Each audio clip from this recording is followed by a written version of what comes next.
கலை இலக்கிய சங்கம் முன்னின்று நடத்தும் இந்த முப்பெரும் விழாவிற்கு வருகை தந்து சிறப்புற ஆற்ற இருக்கும் நமது பாவேந்தரின் பேரன் முனைவர் பாரதி ஐயா அவர்களுக்கும், இச்சங்கத்தின் நிறுவனர் கலையரசன் ஐயா அவர்களுக்கும், இவ்விழாவில் கலந்து கொண்டு கண்காணி சிறப்பித்த அனைத்து கவி ஆளுமைகளுக்கும் எனது அன்பு கலந்த வணக்கத்தினை தெரிவித்துக் கொள்கிறேன்.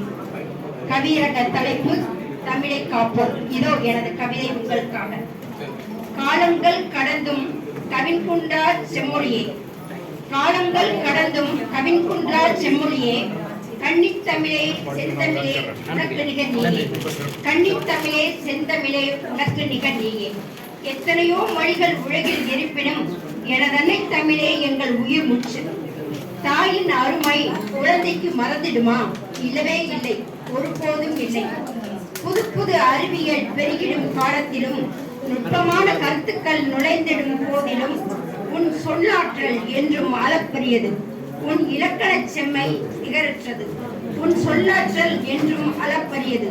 உன் இலக்கண செம்மை நிகரற்றது. இலக்கிய உலகில் நிலைத்து நிற்கின்றாய், தொழில்நுட்ப உலகில் நிமிர்ந்து நிற்கின்றாய். இளைஞர்கள் கையில் எடுத்திடுவோம் உன்னை, இனிமையாய் பேசி போற்றிடுவோம் உன்னை. வலைதளமெங்கும் உன் புகழ் பாடிடுவோம், வையகமெல்லாம் உன் பெருமை பறைசாற்றிடுவோம். வலைதளமெல்லாம் உன் புகழ் பாடிடுவோம், வையகமெல்லாம் உன் பெருமை பறைசாற்றிடுவோம். தமிழ் பள்ளியில் குழந்தைகளை சேர்த்திடுவோம், தமிழ் மொழி போட்டிகள் உலகெங்கும் நடத்திடுவோம். அந்நிய மொழி மோகம் கலைந்திடுவோம், அந்நிய மொழி புகார் நற்றமிழ் பேசிடுவோம். அந்நிய மொழி மோகம் கலைந்திடுவோம், அந்நிய மொழி புகார் நற்றமிழ் பேசிடுவோம்.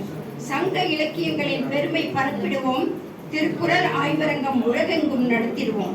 சங்க இலக்கியங்களின் பெருமை பரப்பிடுவோம், திருக்குறள் ஆய்வரங்கம் உலகெங்கும் நடத்திடுவோம். செந்தமிழ் இலக்கிய மன்றங்கள் தொடங்கிடுவோம், கன்னித்தமிழை காத்து தலை நிமிர்ந்து நிற்போம். செந்தமிழ் இலக்கிய மன்றங்கள் தொடங்கிடுவோம், கன்னித்தமிழை காத்து தலை நிமிர்ந்து நிற்போம். நன்றி, வணக்கம்.